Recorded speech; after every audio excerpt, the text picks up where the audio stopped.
అని నేను అడుగుతున్నా అధ్యక్ష. They are commanding. అది ఎట్లా వచ్చింది అధ్యక్ష? ఆ వ్యవస్థ అంత బలోపేతం అధ్యక్ష. అన్నిటికీ ఆయన్నే అన్నారు అధ్యక్ష. ఆయనకు పని లేదు, ఈ చంద్రబాబు నాయుడుకి పని లేదు, మా భాషలోనే చెప్తున్నాను, ఆయనకు పని లేదు, ఇంట్లో ఉండే వాళ్ళని తీసుకొని పోయి మీటింగులు పెట్టిస్తున్నాడు అన్నారు అధ్యక్ష. ఇవన్నీ విన్నాం అధ్యక్ష, ఇవన్నీ ఆయన కూడా విన్నాడు అధ్యక్ష. వింటూ మౌనంగా భరించాడు. ఆయన కర్మయోగ అధ్యక్ష. పని చేయని చెప్పాను కదా, పని చేయడం తప్ప ఇంకోటి తెలీదు, ఇంకోటి ఆయన తల్లేకపోదు అధ్యక్ష. పని చేసుకుంటే వెళ్ళాడు. ఇవాళ ఎంత బలోపేతమైంది అధ్యక్ష ఆ వ్యవస్థ. అట్లాంటి వ్యవస్థని మరింత బలోపేతం చేసే బదులు వాళ్ళకి పెట్టినటువంటి డబ్బుల్ని కూడా ఒక 750 కోట్ల గవర్నమెంట్ వాడేసింది. వాళ్ళ నిధుల్ని, స్త్రీశక్తి నిధుల్ని కూడా వాడేసింది అధ్యక్ష. ఇవాళ ఎందుకు చెప్తున్నాను మళ్ళా డ్వాక్రా గురించి అనేటువంటిది అధ్యక్ష, ఇవాళ ఆయన మళ్ళీ ఒక P4 అనేటువంటి పథకాన్ని ప్రారంభిస్తున్నాడు అధ్యక్ష. ముగిస్తున్నాను అధ్యక్ష, ఎందుకంటే ఇట్లా చెప్తూ పోతే ఇంకో గంట చెప్పగలం అధ్యక్ష. ఒక P4 అనేటువంటి పథకాన్ని ఆయన ప్రారంభిస్తున్నాడు అధ్యక్ష. సమాజంలో ఎవరైతే లబ్ధి పొంది సమాజం అందించినటువంటి అవకాశాలను ఉపయోగించుకుని సక్సెస్ అయ్యారో ఎంతోమంది పారిశ్రామికవేత్తలు ఉన్నారు అధ్యక్ష. వేల మంది పారిశ్రామికవేత్తలు ఉన్నారు. ప్రపంచ దేశాల్లో ఇవాళ అత్యధిక ఆదాయం సంపాదిస్తున్నటువంటి శక్తి ఎవరికి ఉంది అని అంటే తెలుగు వాళ్ళకి ఉంది అనేటువంటిది అన్ని ఫిగర్స్ చెప్తా ఉన్నాయి అధ్యక్ష. ఎవరైతే 10% అత్యధికంగా సక్సెస్ అయ్యి జీవితంలో ఆర్థికంగా బలోపేతంగా ఉన్నారో వాళ్ళు సమాజంలో ఉన్న అట్టడుగు 20%, 20% మంది ప్రజానీకానికి చేయూతను అందించండి. ప్రజల భాగస్వామ్యంతో ప్రైవేట్ పబ్లిక్ పార్ట్నర్షిప్ అని గతంలో ఉంటే ఇవాళ పీపుల్ పార్ట్నర్షిప్ అనేటువంటిది కూడా దానికి యాడ్ చేశారు అధ్యక్ష.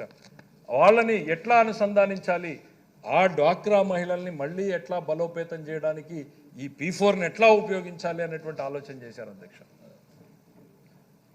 ఇవాళ ఆయన ఆ రోజు ఆ డ్వాక్రా మహిళలు మీటింగులు పెట్టకపోతే ఇవాళ ఆ స్థాయికి వచ్చేవాళ్ళని నేను అడుగుతున్నాను అధ్యక్ష. ప్రతి పనిలోనూ ఆయన అవమానాలను ఎదుర్కొన్నాడు అధ్యక్ష.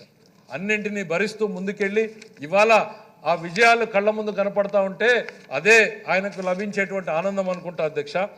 ఈరోజు ఈ పరిస్థితుల్లో ఒకవైపు రాష్ట్రీయ ఆర్థిక పరిస్థితులను చక్కదిద్దుతూ పార్టీ పాలనా పగ్గాలను చూసుకుంటూ గతంలో ఇంకొక విషయం చెప్పాలి అధ్యక్ష, మా లోకేష్ గారు ఇవాళ ఇక్కడ లేరు అధ్యక్ష. ఆయన కూడా మంచి రిఫార్మ్స్ అధ్యక్ష. ఎడ్యుకేషన్లో ఐఎమ్ వెరీ హ్యాపీ అధ్యక్ష. ఏం చేస్తాడు అని అనుకుంటా ఉంటే చాలా మైక్రో లెవెల్కి వెళ్ళి ఏ రకమైన రిఫార్మ్స్ తీసుకురావాలి, ఏం చేయాలి అనేటువంటిది ఆయన ఒక ప్రణాళిక ఏర్పాటు చేసుకోవడమే కాదు, మా అందరము కూడా ఆయన ప్రణాళికలో భాగస్వాములు కావాలని నిన్నటికి నిన్న అందరినీ ఇన్వాల్వ్ చేశాడు అధ్యక్ష. అంతకుముందు ఇవాళ ఆయన కూడా ఐటీ ఆయన చూస్తున్నాడు అధ్యక్ష. ఆయన ఒక రెవల్యూషనరీ కాన్సెప్ట్ని ఇవాళ ఇంట్రడ్యూస్ చేస్తున్నారు అధ్యక్ష. గతంలో చంద్రబాబు నాయుడు గారు ఉన్నప్పుడు ఫస్ట్ టైము ఈ సేవా సెంటర్స్ అని పెట్టారు అధ్యక్ష. మండలాల్లో మనకు కావాల్సిన సర్టిఫికెట్లో వాటికో వీటికి వెళ్తే ఈ సేవా సెంటర్లు, తర్వాత అవి గ్రామాల్లోకి వచ్చేటప్పటికి మీ సేవా సెంటర్లు అయిపోయినాయి. ఇవాళ అరచేతులకు వస్తున్నాయి అధ్యక్ష. వాట్సాప్ గవర్నెన్స్ స్టార్ట్ అవుతుంది అధ్యక్ష. దీనికి పూర్తిగా లోకేష్ గారు బాధ్యత తీసుకున్నారు అధ్యక్ష. For the first time in the country we are introducing. నాకు తెలిసి మరి ప్రపంచంలో ఎక్కడైందో తెలియదు అధ్యక్ష. దాదాపు 150 సేవలు పైగా ఆయన టార్గెట్ చాలా ఎక్కువ పెట్టుకున్నాడు అధ్యక్ష.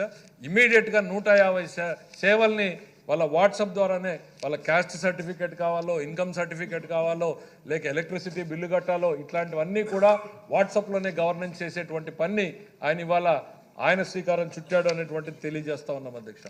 ఒకవైపు మాకు గత ఆర్థిక విధ్వంసం నుంచి వచ్చినటువంటి వారసత్వం ఉన్నా కూడా ఎక్కడా మా నమ్మకాన్ని కోల్పోకుండా అడుగడుగునా కూడా ప్రజల కోసం పనిచేస్తూ వడ్డీల భారాన్ని తగ్గించుకుంటూ దీర్ఘకాలిక రుణాలకు పోతూ కేంద్ర ప్రభుత్వ సహాయాన్ని తీసుకుంటూ విదేశీ సంస్థల రుణాలన్నింటినీ మళ్లించుకుంటూ మేము పెట్టినటువంటి సంక్షేమ పథకాలన్నింటికీ కూడా వనరులు కేటాయించుకుంటూ పునర్నిర్మాణం దిశగా మేము ముందుకు పోతూ ఉన్నాం అధ్యక్ష. ఖచ్చితంగా చంద్రబాబు నాయుడు గారి నాయకత్వంలో ఈ రాష్ట్ర ఆర్థిక వ్యవస్థనే కాదు రాష్ట్రాన్ని కూడా గాడిలో పెడతామన్నటువంటి నమ్మకం మాకుంది అనేటువంటిది ఈ సందర్భంగా తెలియజేస్తూ మనమందరం కూడా, మీరు నేను మనమందరం కూడా చంద్రబాబు నాయుడు గారు ఇచ్చేటువంటి విజన్లో భాగస్వామ్యము కావాలని ఈ బడ్జెట్ మీద డిస్కషన్లు అద్భుతంగా చేసినటువంటి ప్రతి ఒక్క సభ్యుడికి ఈ సందర్భంగా ధన్యవాదాలు తెలియజేసుకుంటూ రాబోయేటువంటి శాఖాపరమైనటువంటి చర్చల్లో కూడా క్షేత్రస్థాయిలో ఉన్నటువంటి మీ అనుభవాల్ని, ఆలోచనల్ని ఇచ్చి మరింత మెరుగైనటువంటి పాలన ప్రజలకు అందించే రకంగా మీరందరూ సలహాలు సూచనలు ఇవ్వాలని కోరుకుంటూ ఈ అవకాశం ఇచ్చినటువంటి మీకు ధన్యవాదాలు తెలియజేస్తూ సెలవు తీసుకుంటున్నాను అధ్యక్ష.